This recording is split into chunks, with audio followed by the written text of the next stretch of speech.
Mga mahal na kapatid, kapag ang isang mahalagang gawain o misyon ay ipinagkatiwala sa isang tao, inaasahan po ng nagtiwala sa kanya na pagtatalagahan niya ito at hindi siya mawawala sa focus. Wala na pong hihigit pa sa gawain ukol sa kaligtasan na bigay ng Diyos sa atin.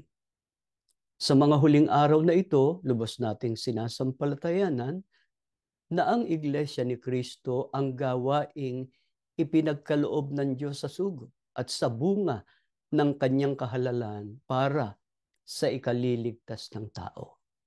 Kaya nga, umanib tayo sa Iglesia at pinagsikapan nating ingatan ang pagkakaanib natin sa Iglesia.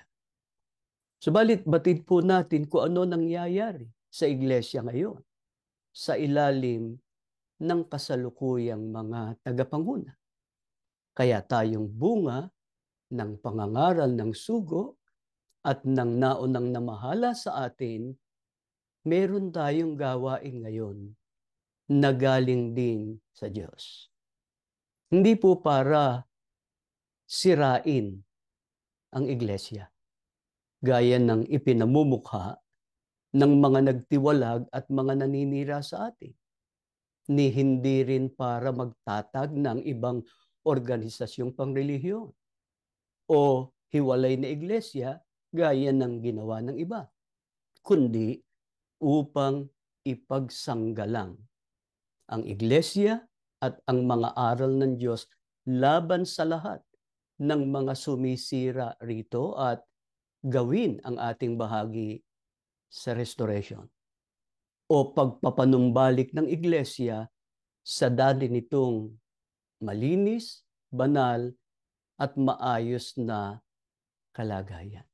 Tinatanaw po natin ang pagkakataon na magkakasama-sama tayong muli, sumasamba sa loob ng gusaling sambahan, at nagtataguyod ng tunay nating pananampalataya hanggang sa tabuhin natin ang pangakong kaligtasan.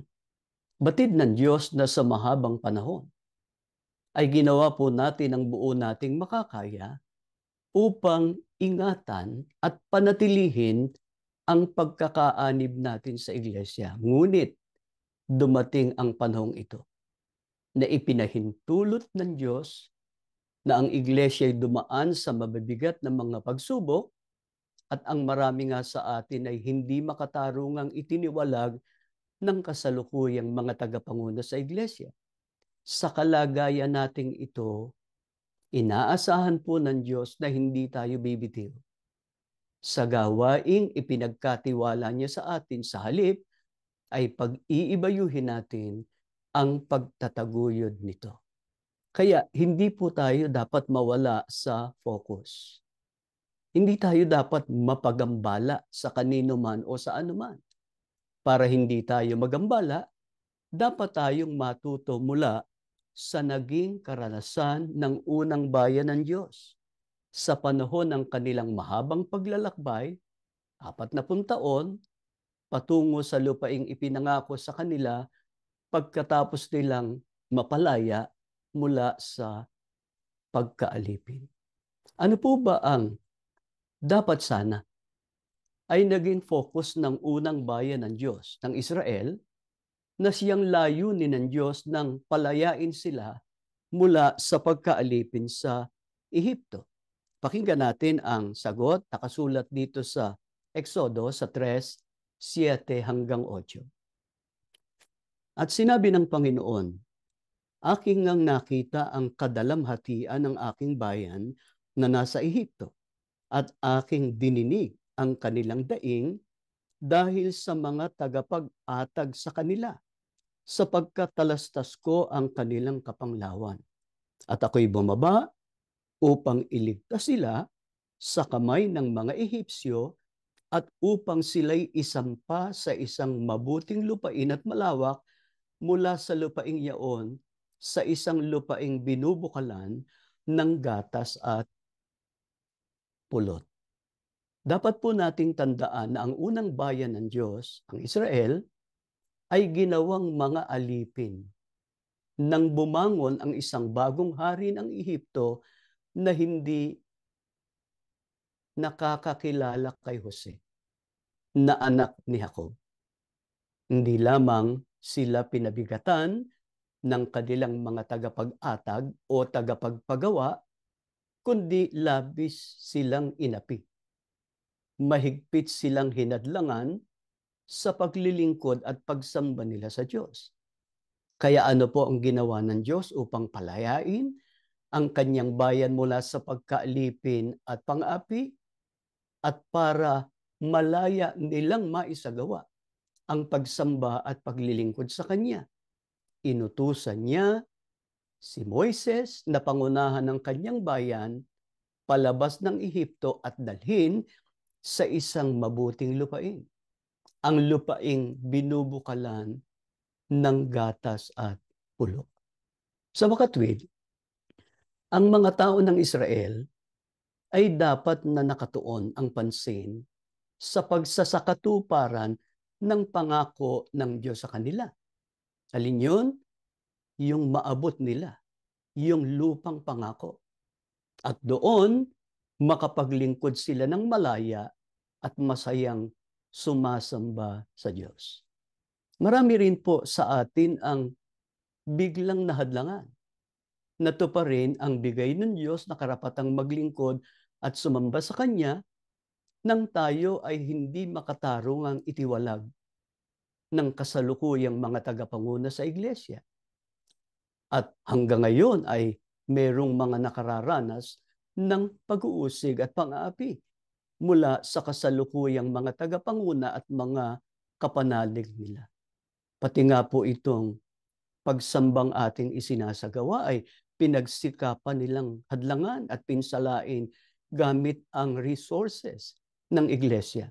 Subalit sa awa po at tulong ng Panginoon Diyos magpahanggang ngayon ay nagpapatuloy tayo sa ating mga pagsamba at paglilingkod sa Kanya. Hindi tayo nawawala sa focus o sa pagtutuon natin ng ating pansin sa gawaing itiniwala sa atin ng Diyos ngayon. Ano nga po yung gawaing yun? Ang pagsasanggalang sa iglesia at sa mga aral nito. At ang pagtupad natin ng ating bahagi sa restoration o pagpapanumbalik ng iglesia sa dati nitong kalagayan. Bumalik po tayo sa pag-aaral natin tungkol sa Israel. Ano po ba ang nangyari sa kanila noong sila ay nasa daanan ng paglalakbay patungo sa lupang ipinangako ng Panginoong Diyos sa kanila? Basahin natin ang sagot dito naman sa Exodo 14:9-12. At hinabol sila ng mga Ehipsyo ng lahat ng mga kabayo at mga karo ni Faraon at ng kanyang mga taong mangangabayo at ng kanyang hukbo. At inabutan sila noong nakahantong sa tabi ng dagat na nasa siping ng Pihahirot sa tapat ng Baal Zephon.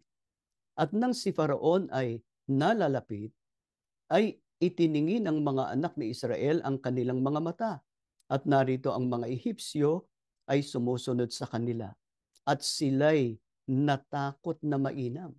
At ang mga anak ni Israel ay humibik sa Panginoon. At kanilang sinabi kay Moises, dahil ba sa walang libingan sa Ehipto kung kaya dinala mo kami rito upang mamatay sa ilang?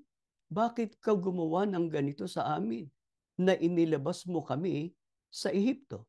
Di ba ito ang sinalita namin sa iyo sa Ehipto na sinasabi, pabayaan mo kami na makapaglingkod sa mga Ehipsyo sapagkat lalong mabuti sa amin ang maglingkod sa mga Ehipsyo kaysa sa kami ay mamatay sa ilang. Batay po sa ating binasa, nang ang bayan ng Diyos ay nakalabas mula sa pagkaalipin, hinabol sila ni Faraon at ng kanyang hukbo. Ano po ang naging reaksyon ng bayan ang kanilang makitang tinutugi sila, lubha silang natakot. Ano ginawa nila? Humibik sila sa Panginoon. Katumbas ng humingi ng tulong sa Kanya na siya namang tamang gawin ng bayan ng Diyos. Ngunit ano po ang sumunod na ginawa nila? Na nagpakita na sa kabila ng tama ang una nilang reaksyon na manalangin, nawala sila sa focus. Dahil po sa matinding takot, sinimulan nilang sisihin si Moises. Ang isinugo ng Diyos para ilabas sila mula sa pagkaalipin. Sabi nila, mas mabuti pang magdusa sila ng pang-aapi sa Ehipto kaysa mamatay sila sa ilang. Noong sinimulan tayong gipitin at apihin ng mga nang-uusig sa atin, ang una nating ginawa ay dumaing din sa Panginoon. Katunayan ay nagsimula tayong magtakda ng pananalangin at pagpapanata. Nagpatuloy din tayo sa paglilingkod at pagsamba sa Diyos sa pamamagitan ng ating mga EGM. Salamat sa Panginoon Diyos, sa ganito nating kalagayan, ipinahintulot niya na maisagawa natin ang ating pagtitipon. At nakatuon tayo sa paglalantad sa mga masasamang gawain ng masasamang tagapanguna sa iglesia na umaasa at sumasampalataya na sa paggawa natin ng tama, agad ibabalik ng Diyos ang iglesia sa malinis nitong kalagayan. Ngunit, tulad ng mga tao ng Israel, marami sa mga tumayong defenders ang nagsimulang mawala sa focus. Ang katunayan ng ilan ay natuon ng pansin sa paghihinala at paghuhusga sa kanilang kapwa defenders. Ang ilan ay natuon sa kanilang pansariling agenda. Ang ilan sa pagbibigay kasiyahan sa kanilang sariling hangarin. At ang mas masahol pa, ang iba ay pumuna at sinisipa pati ang iglesia dahil sa mga maling gawain ng masasamang mga tagapanguna. Ang katunayan nga ay hinikayat pa nila ang mga kapatid na lumabas sa iglesia at sumama sa kanilang grupo sa ginagawa nilang mga pagtitipon at paninindigan. Bukod dito, may mga kapatid na dahil sa takot ay nagpasyang ipagwalang bahala na lamang ang mga nakikitang katiwalian at mga anomalya sa iglesia upang maiwasan ang pag-uusig at pang-aapi. Nagpasya ang iba na itigil na ang pagsasakatuparan ng banal nilang layunin dahil sa desperasyon at pagkasuklam sa nangyayaring pagkakabahabahagi at pagkakapootan sa iglesia. Kaya tulad ng mga tao ng Israel, may ilan na nagsasabing mas mabuting magbulag-bulagan na lang sila sa mga masasamang nangyayari sa iglesia at tinitiis na lang ang pang-aapi at pag-uusig na ginagawa sa kanila. Balik po tayong muli sa Israel. Ano po ang nakaagaw ng pansin ng unang bayan ng Diyos kaya nawala sila sa focus? Nawala doon sa pangako ng Diyos ang kanilang puso at isipan. Dito pa rin tayo sa Exodo sa 16, mga talatang 2 hanggang 3, babasahin ko rin po ang 17 at 3. At inupasala ng buong kapisanan ng mga anak ni Israel si Moises at si Aaron sa ilang. At sinabi sa kanila ng mga anak ni Israel, namatay na sana kami sa pamamagitan ng kamay ng Panginoon sa lupain ng Ehipto nang kami ay nauupo sa tabi ng mga palyok ng karne, nang kami ay kumakain ng tinapay hanggang sa mabusog, sapagkat kami ay inyong dinala sa ilang na ito upang patayin ng gutom ang buong kapisanan ito. At ang bayan ay nauhaw at inupasala ng bayan si Moises at sinabi, bakit mo kami isinampa rito mula sa Ehipto upang patayin mo kami sa uhaw at ang aming mga anak at ang aming kawan. Nang makaranas po ng gutom at uhaw ang mga anak ni Israel, nagreklamo sila laban kina Moises at Aaron. Sabi nila, mas mabuti pang manatili sila sa Ehipto dahil may nakakain sila. Kaya sa halip na alalahanin ang maraming himalang ginawa ng Diyos sa harap mismo ng kanilang mga mata at ang kanyang mga pangako sa kanila, hinayaan nila ang kanilang sarili na madaig ng mga alalahanin sa buhay. Suriin din po natin ang ating sarili. Maaring ang ilan ay nawawala na rin sa focus dahil sa sunod-sunod na mga suliraning kinakaharap kapwa ng iglesia bukod pa sa personal na buhay.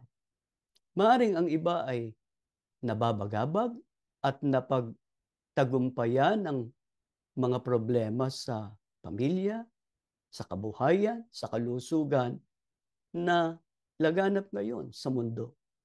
Sa gayon, itinatanong nila sa Diyos kung bakit dinaranas nila ang gayong mga kaguluhan sa kabila ng katotohanan na sila ay nakatayong matatag sa panig ng katotohanan. Mga kapatid, ang gayong pag-iisip at reaksyon maaring humantong sa pagdurusa katulad ng nangyari sa unang bayan ng Panginoon Diyos. Ano po ba ang malaking kasalanang nagawa ng unang bayan ng Diyos dahil nawala sila sa focus? Bunga ng pagkainip. Dinggin ninyo nakasulat dito rin sa Exodo, sa 32, sa 1 hanggang 6, ganito ang sinasabi. At nang makita ng bayan na nagluluwat si Moises ng pagpanaog sa bundok, ay nagpipisa ng bayan kay Aaron at nagsabi sa kanya, tumindig ka at igawa mo kami ng mga Diyos na mangunguna sa amin, sapagkat tungkol sa Moises na ito, na lalaking nagsampa sa amin mula sa lupain ng Ehipto, ay hindi namin maalaman kung ano ang nangyari sa kanya. At sinabi ni Aaron sa kanila, alisin ninyo ang mga hikaw na ginto na nasa tainga ng inyong asawa, ng inyong mga anak na lalaki at babae, at dalhin ninyo sa akin. At inalis ng buong bayan ang mga hikaw na ginto na nasa kanilang mga tainga at tinala kay Aaron. At kanyang tinanggap sa kanilang kamay at niyari sa pamamagitan ng isang buril at ginawang isang guyang binubo. At kanilang sinabi, ang mga ito ang maging iyong mga Diyos, o Israel, na nagsampa sa iyo mula sa lupain ng Ehipto. At nang makita ito ni Aaron, ay nagtayo siya ng isang dambana sa harapan niyaon. At itinanyag ni Aaron at sinabi, bukas ay pista sa Panginoon. At sila'y bumangong maaga ng kinabukasan at naghandog ng mga handog na susunugin at nagdala ng mga handog tungkol sa kapayapaan, at ang bayan ay umupong kumain at uminom at tumindig upang magkatuwa. Nang magtagal po si Moises sa kanyang pagbabalik mula sa bundok ng Sinai, kung saan niya tinanggap ang 10 utos ng Diyos, ang mga tao ng Israel ay nainip. Hindi nila mahintay yung isinugo ng Panginoon Diyos sa kanila para maghatid sa kanila ng mga kautosang galing sa Diyos. Anong ginawa nila? Nagpasya silang bumuo ng sarili nilang pagsamba sa pamamagitan ng paggigiit kay Aaron na igawa sila ng mga Diyos na ginawa naman ni Aaron. Naghulma siya ng isang gintong guya. Kaya naman, ang kanilang kawalan ng pasensya o pagtitiis o yung pagkainip, naghatid sa kanila upang mawala sa focus. At ang kanilang pagiging out of focus ay humantong sa kanila sa maling paraan ng pagsamba sa Diyos o sa isang napakalubhang pagkakamali na nag-alab ang galit ng Diyos laban sa kanila. Ang nakapag-aalala sa kanilang mga aksyon ay ang katotohanan na sila ay patuloy na naniniwala na ang pagsamba at mga paglilingkod na kanilang ginagawa ay para pa rin sa Diyos. Nakaharap na sila doon sa guyang baka, sa Diyos-Diyusan. Pero naniniwala pa rin sila na ginagawa nila yung para sa Diyos. Nakalulungkot na natili silang mga taong matitigas ang ulo sa buong panahon ng paglalakbay nila sa ilang. Kaya inabot sila ng 40 taon. Naglalagalag sa ilang. Samantalang, hindi naman napakalayo ng Kanaan o ng lupang pangako sa Ehipto. Pero dahil sa katigasan ng kanilang ulo, inabot sila ng 40 taon. At hindi lang yun ang nangyari. Mamaya itutuloy pa natin. Hindi po ba totoo na sa ngayon, may mga bumaling na sa mga maling doktrina? Dating defenders. Dating tumindig para ipagsanggalang ang iglesia at ang mga aral ng iglesia. Pero ngayon, bumaling na sa mga maling aral. Nagparehistro pa ng kanilang sariling assembly o pagtitipon na may bagong pangalan. Na ito ay kasing sama ng pagsamba sa Diyos-Diyusan. Tulad ng mga tao ng Israel, naniniwala pa rin sila na ang kanilang ginagawang paglilingkod at mga pagsamba ay para pa rin sa Diyos. Ang iba naman ay naniniwala na ang kanilang grupo, yun na ang tunay na iglesia ni Kristo ngayon. Kaya, pinalalabas nila ang mga kapatid para sumama sa kanila. Kung susuriin natin ang dahilan kung bakit nila nagawa yun, ito ay dahil sa nainip sila o napagod sila sa paghihintay ng solusyon sa mga suliraning bumangon sa iglesia. Sa madaling salita, nawala din sila sa focus. Gaano ba kasama? Pagka nawala ang mga lingkod ng Diyos sa focus, yung gawaing itiniwala sa kanila, hindi na yun ang ginagampanan nila. Iba na yung kanilang ginagawa o pinabayaan na nila. Anong ipinasya ng Diyos? Sa mga nawala sa focus dahil pumayag sila na mahadlangan sila ng mga suliranin, ng mga pagsubok na kanilang naranasan. Basahin natin ang sagot dito sa Bilang sa 14, 26 hanggang 30, ganito ang nakasulat. At sinalita ng Panginoon kay Moises at kay Aaron na sinasabi, hanggang kailan titiisin ko ang masamang kapisanang ito na nag-uupasala laban sa akin? Aking narinig ang mga pag-uupasala ng mga anak ni Israel na kanilang inuupasala laban sa akin. Sabihin mo sa kanila, ako'y buhay, sabi ng Panginoon. Tunay na kung paano ang sinalita ninyo sa aking pakinig, ay gayon ang gagawin ko sa inyo. Ang inyong mga bangkay ay mga bubuwal sa ilang na ito, at yaong lahat na nangabilang sa inyo ayon sa inyong kabuuan ng bilang mula sa 20 taong gulang na patanda na nag-upasala laban sa akin ay tunay na hindi kayo papasok sa lupaing pinagtaasan ko ng aking kamay na patatahanan ko sana sa inyo. Maliban si Caleb na anak ni Jepone at si Josue na anak ni Nun. Ano po ang ipinasya ng Diyos sa mga nawala sa focus dahil sa pumayag silang mahadlangan ng mga suliranin, ng mga pagsubok na kanilang pinagdaanan? Narinig ninyo ang sinabi ng Panginoon Diyos. Nag-alab ang galit ng Diyos sa bayang Israel. Bakit? Hindi nila alam na yung pagsasalita nila ng laban kay Moises sa sugo, paglaban nila sa Diyos yun. Kaya ang sabi ng Diyos, hanggang kailan ko titiisin ang masamang kapisanang ito na nag-uupasala laban sa akin? Narinig ko ang lahat ng kanilang pag-uupasala sa akin. Kaya ano sabi ng Diyos? Sabihin mo sa kanila, ako'y buhay. Tunay kung paano ang sinalita nila sa aking pakinig. Gayon ang gagawin ko sa kanila. Ang kanilang mga bangkay ay mga bubuwal sa ilang.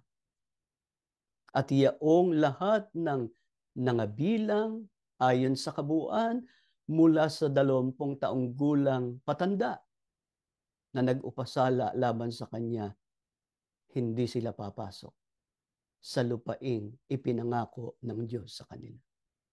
At yun nga ang nangyari. Ang nakapasok lang sa lupang pangako o sa Kanaan, si Caleb na anak ni Jepone at si Josue na anak ni Nun. At yung young generation ng Israel. Pero yung mula sa 20 taon pataas, hindi na sila nakapasok. Yung iba ay nangamatay, yung iba ay naligaw kung saan-saan. Marahil ang iba ay nagtataka kung bakit itinulot ng Diyos na maglagalag ang kanyang unang bayan at dumanas ng iba't ibang pagsubok na nagdulot sa kanila ng mahirap na kalagayan sa ilang sa loob ng 40 taon. Maaring isipin ng iba na kung hindi sila nalagay sa gayong mahirap na sitwasyon, hindi sila mawawala sa focus. Ganon din po ang nangyayari ngayon. Ang iba ay marahil nagtataka at nagtatanong, bakit nagtatagal? O bakit hindi pa tinatapos ng Diyos ang mga suliranin sa loob ng iglesia? Marahil kung agad niyang winakasan ang mga kasamaan na bumangon sa iglesia, hindi nalalala ang problema sa iglesia. Mga kapatid, kailan pa ba bumangon ang problema sa iglesia ngayon? Mula nang pumanaw ang kapatid na Eranio Manalo at humalili ang kasalukuyang tagapanguna. Hindi lang nahayag agad pero nang nahayag na sa mga kapatid yung mga anomalya, yung mga katiwalian, at yung mga kapatid na alam ang tamang doktrina, alam ang patakaran, ang mga tuntunin sa iglesia ay buong giting na tumindig para ilantad ang mga kasamaan sa iglesia. Ito na, nagkaroon na ng malaking suliranin sa iglesia. Doon na nga nangyari yung maramihang pagtitiwalag. Pamilya, tiniwalag. Ultimo o mismo, yung pamilya ng KRD, itiniwalag. At hanggang ngayon, nagdurusa. Meron pang ipinakulong. Meron pang ipinabilanggo. Mga kapatid, bakit nga? Ipinahintulot ng Diyos na magtagal. Ang mga suliranin sa iglesia. Puntahan muna natin yung nangyari sa Israel. Bakit itinulot ng Diyos na magdanas ang kanyang unang bayan ng maraming pagsubok sa paglalakbay nila sa ilang sa loob ng 40 taon? Pakinggan nyo, nakasulat dito sa Deuteronomio 8:2-3. Ang lahat ng utos na aking iniutos sa iyo sa araw na ito ay iyong isasagawa. At iyong aalalahanin ang buong paraan na ipinatnubay sa iyo ng Panginoon mong Diyos nitong 40 taon sa ilang upang kanyang mapangumbaba ka at subukin ka na maalaman kung ano ang nasa iyong puso, kung iyong gaganapin ang kanyang mga utos o hindi.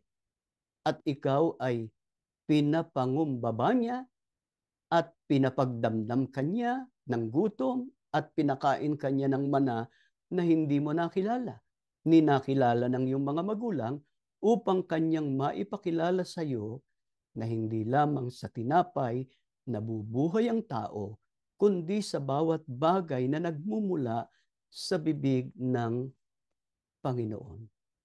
Bakit po itinulot ng Panginoon Diyos na magdanas ang kanyang unang bayan ng maraming pagsubok sa paglalakbay nila sa ilang sa loob ng 40 taon? Upang turuan silang magpakumbaba. Upang subukin sila, upang maalaman kung ano ang nasa kanilang puso, kung kanilang gaganapin ang kanyang mga utos o hindi. Nais ng Diyos na manalig sa Kanya. Sa Kanya ilagak ang pagtitiwala at pag-asa. Nais ng Diyos na makilala ng bayang Israel ang kahalagahan ng Kanyang mga salita. Kaya nga binanggit ng Diyos na ipinahintulot niya yung mga nangyari sa Kanyang bayan sa loob ng 40 taon. Kaya ang dapat ibungan ng pagsubok, kapakumbabaan sa panig ng mga lingkod ng Diyos. Lubos na pagtitiwala, lubos na paglalagak ng pag-asa sa Diyos, at hindi lang yon, inaasahan ng Diyos na pahalagahan ang kanyang mga kautusan sa panahon na dumaraan sa mga pagsubok. Kami po ay nananalangin at umaasa na tayong lahat ay matututo mula sa aral na itinuro ng Diyos sa bayang Israel. Ano po ba ang dapat nating gawin upang manatili tayong nakafocus at magtagumpay sa ating banal na hangarin na makita ang iglesia na nakapanumbalik sa dati nitong banal at maayos na kalagayan? Itutuloy ko lang po yung aking binabasa sa mga talatang 6-8. At iyong tutuparin ang mga utos ng Panginoon mong Diyos na lumakad ka sa kanyang mga daan at matakot ka sa kanya, sapagkat dinala ka ng Panginoon mong Diyos sa isang mabuting lupain na lupain ng mga batis ng tubig, ng mga bukal at ng mga kalaliman na bumubukal sa mga libis at mga bundok, lupain ng trigo at ng sebada at ng puno ng ubas at ng mga puno ng igos at ng mga granada, lupain ng mga puno ng olibo at ng pulot, upang manatili tayong nakafocus at magtagumpay tayo sa ating banal na hangarin na makita ang iglesia na makapanumbalik sa dati nitong banal at maayos na kalagayan.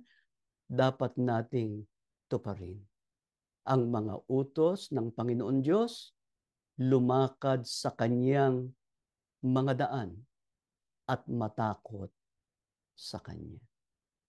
Kaya sa panahon ng mga pagsubok, mga kapatid, Hindi ang inaasahan ng Diyos ay bumitiw na tayo. Magkanya-kanya na tayo. Tumigil na tayo sa paninindigan.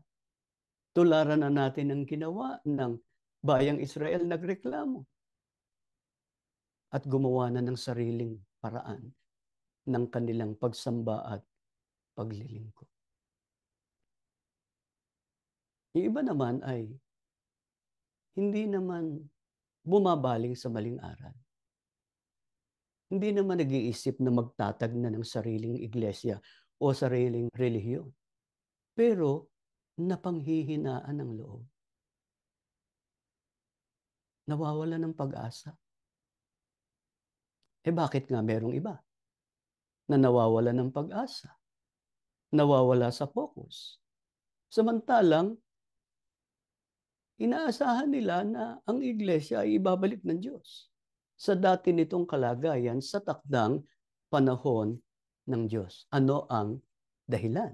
Pakinggan nyo ang nakasulat dito po sa awit sa 22, mga talatang 1 hanggang 2. Ganito po ang ating mababasa.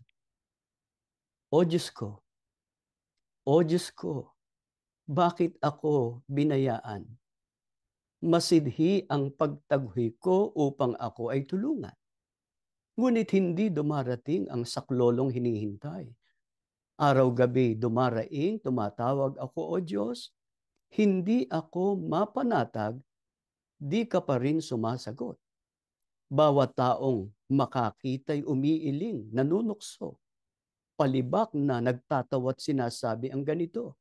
Nagtiwala siya sa Diyos, ngunit hindi siya pansin. Kung talagang binamahal, bakit hindi intindihin? Bakit po merong iba na nawawala pa rin sa focus, gayong sumasampalataya sila na ibabalik ng Diyos ang iglesia sa dati nitong kalagayan sa takdang panahon? Ang pakiramdam nila ay pinabayaan sila ng Diyos. Bakit may mga pagkakataong dumarating ang gayong damdamin sa kanyang mga lingkod?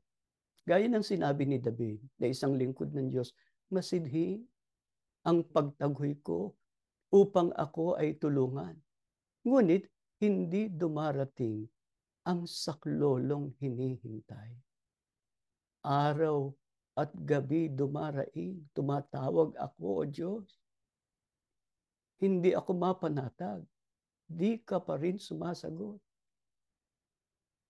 Bawat taong makakita'y umiiling, nanunukso. Palibak na nagtatawa't sinasabi ang ganito. Nagtiwala siya sa Diyos, ngunit hindi siya pansin. Kung talagang minamahal, bakit hindi intindihin? Kaya naman, nakahanap ng paraan at dahilan ang mga nang-uusig para kutyain sila.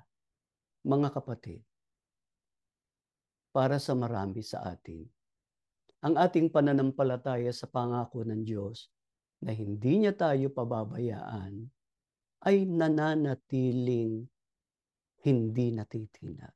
Napakatatag ng mga pangakong yun ng Diyos. Sabi ng Diyos, aking sinalita, akin namang papangyayari. Ginawa niya yun sa sugo at sa bunga ng pasugo o ng gawain ng sugo.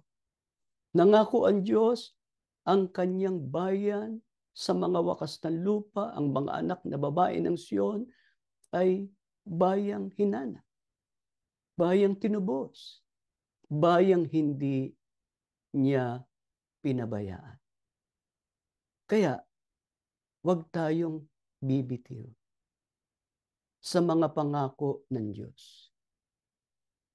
Kahit na anong suliraning dumating sa buhay natin, personal man yan, pinansyal, pangkabuhayan, pangpamilya, pangkalusugan, mga kapatid, huwag tayong bibitiw sa ating paninindigan sa paghingi ng tulong mula sa ating Panginoon Diyos. Bakit? Bakit ba ipinahihintulot ng Diyos na mangyari sa Iglesia ni Cristo sa mga huling araw na ito ang nangyayari ngayon. Ang lalong ang napakabigat, yung mismong mga tagapanguna ngayon sa Iglesia ang naging dahilan ng pagdurusa ng mga kapatid ngayon. Hindi lang yung mga pinagtitiwalang nila na pamilya. Maging yung mga hanggang ngayon nasa loob ng Iglesia, nagdurusa sila dahil sa panggigipit na ginagawa ng kasalukuyang mga tagapanguna sa kanila. Kaya alamin natin ngayon, anong ipinaaalala sa atin ng mga apostol. Kapag nasumpungan natin ang ating sarili na nawawala sa focus dahil sa masakit at nagtatagal na pagsubok sa ating pananampalataya. Pakinggan nyo nakasulat dito sa unang Pedro sa 4:12 hanggang 13. Ganito po ang sinasabi ng Biblia. Mga minamahal, huwag ninyong pagtakhan at ituring na di pangkaraniwan ang mabibigat na pagsubok na inyong dinaranas. Sa halip, magala kayo sa inyong pakikihati sa mga hirap ni Kristo at magiging lubos ang inyong kagalakan kapag nahayag ang kanyang kadakilaan. Mga kapatid, narinig ninyo ang pahayag ng mga apostol. Huwag ninyong pagtakhan at ituring na di pangkaraniwan ang mabibigat na pagsubok na inyong dinaranas. May bibigat pa ba sa mga pagsubok na dinaranas ng Iglesia ngayon? Marami tayong pinagdaan ng pagsubok. Mula sa sugo, sa mga naunang mga kaanib sa Iglesia, sa panahon ng pamamahala ng kapatid na Teranyo Manalo, napakaraming pagsubok na pinagdaanan ng Iglesia. Pero yung pagsubok na pinagdaraanan ngayon ng Iglesia sa ilalim ng kasalukuyang pamamahala, wala nang bibigat pa rito. Sapagkat ang mismong mga nangunguna sa Iglesia, sila ang naghahatid ng mabibigat na suliranin sa Iglesia ngayon. Hindi lang nila aaminin, pero damang-dama yun ng mga kaanib sa Iglesia. Itinulot ng Diyos na mangyari sa atin ngayon yun, huwag pa rin nating ituring na di pangkaraniwan yung mabibigat na pagsubok na yun. Sa halip, anong inaasahan sa atin ng Diyos?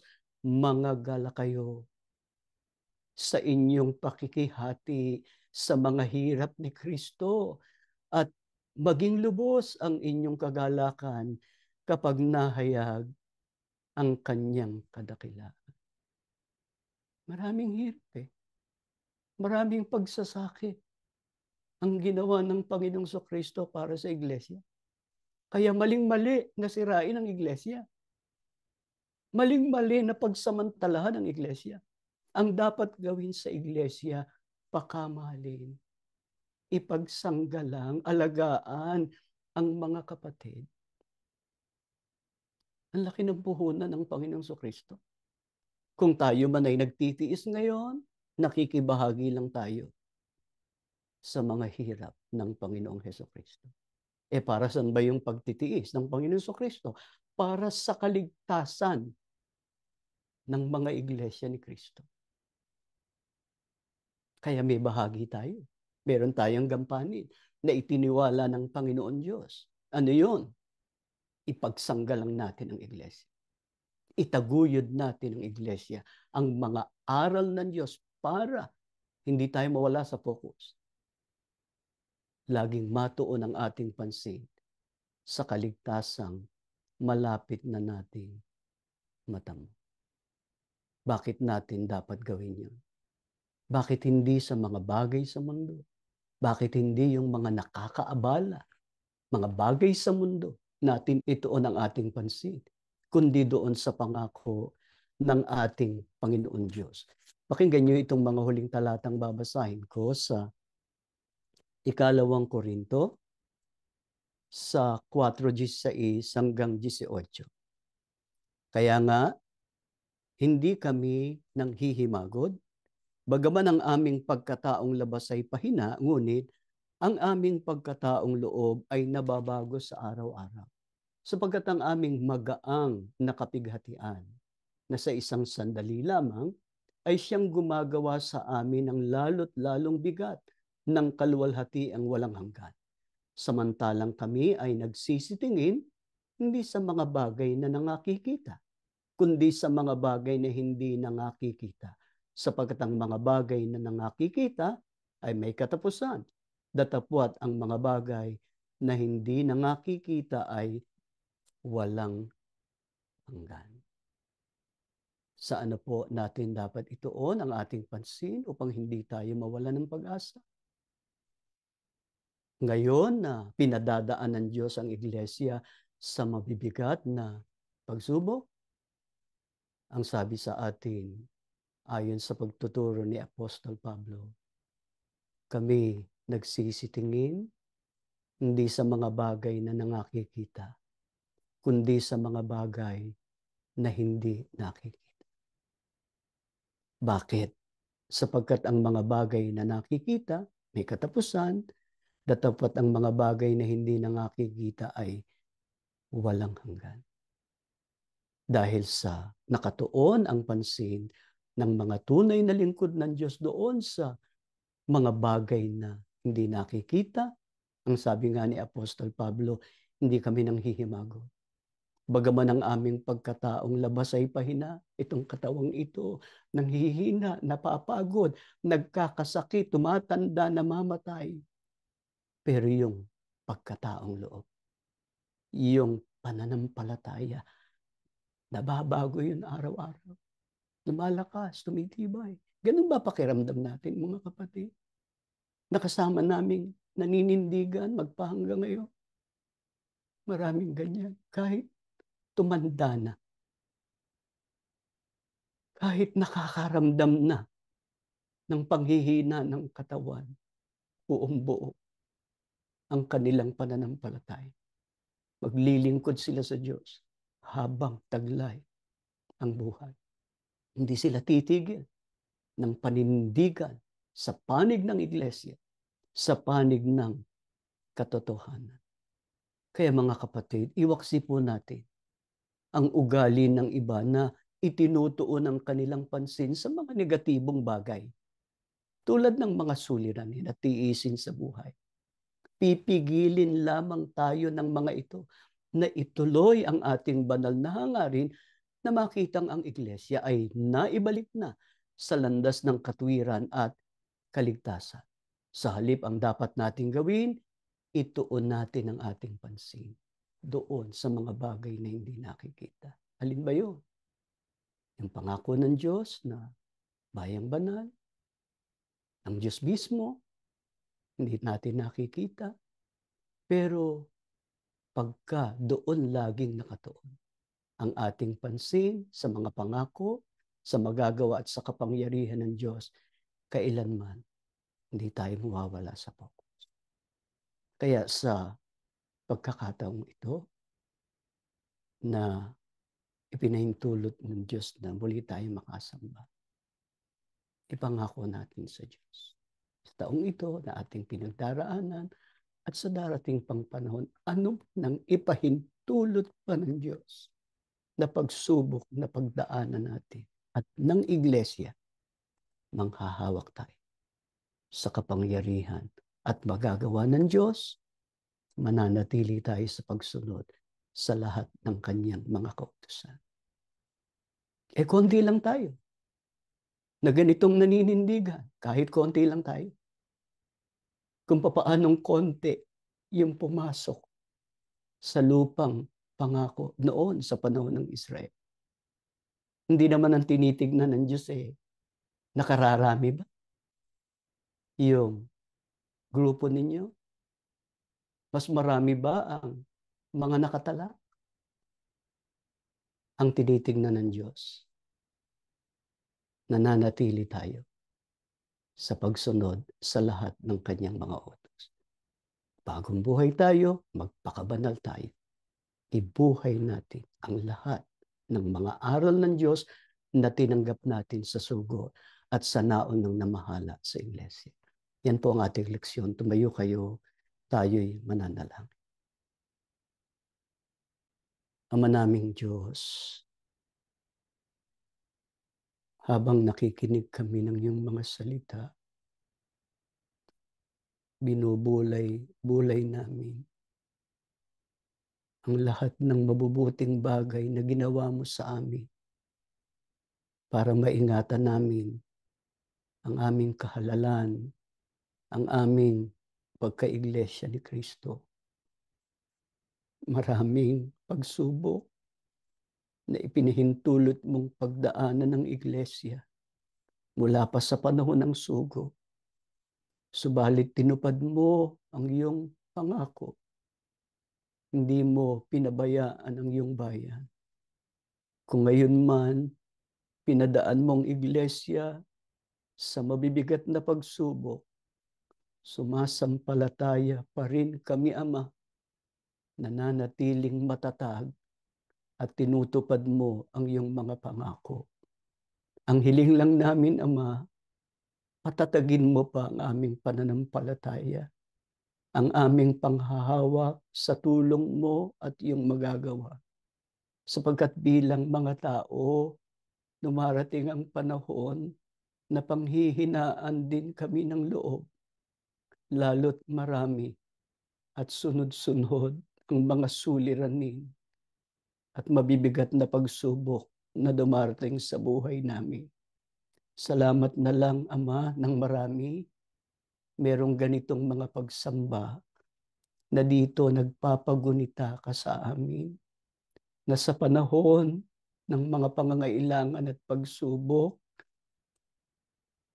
inaasahan mong tatawag kami sa iyo, makikinig ka, sasagutin mo po kami para tulungan kami sa kasalukuyan naming kalagayan.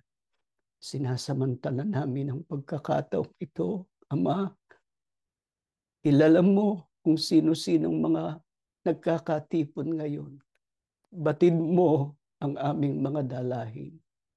Maari po ba lapitan mo kaming isa-isa ngayon? Plusin mo ang aming puso, ang aming buong pagkatao. Magpakahayag ka sa aming lahat ngayon. Tunayan mong hanggang ngayon ikaw ang Diyos namin at kami ay namamalaging mga anak mo. Salamat, tinawag mo kami sa Iglesia ni Cristo. Ito po ang huling gawain mo sa kaligtasan. Tulungan mong makapag-ingat kami. Ituon namin ang aming pansin sa lahat ng iyong mga pangako, sa mga bagay na hindi nakikita, upang huwag kaming mahadlangan ng anuman o sino man. Makapagtaguyod kami ng kahalalan namin sa pagtatamo ng kaligtasan. Panginoong Hesukristo, tulungan mo po kami sa pananalangin sa Ama. Paratingin mo ang bawat pakiusap ng mga lingkod mong nagkakatipon ngayon. Kung merong sambahayang nabibigatan sa kanilang pamumuhay, maari ba ituro mo ang kaparaanan, masumpungan nila ang iyong mga biyaya. Kung merong may karamdaman, haplusin mong katawan, ibiyaya mo pa ang lakas, dugtungan mo pa ang buhay.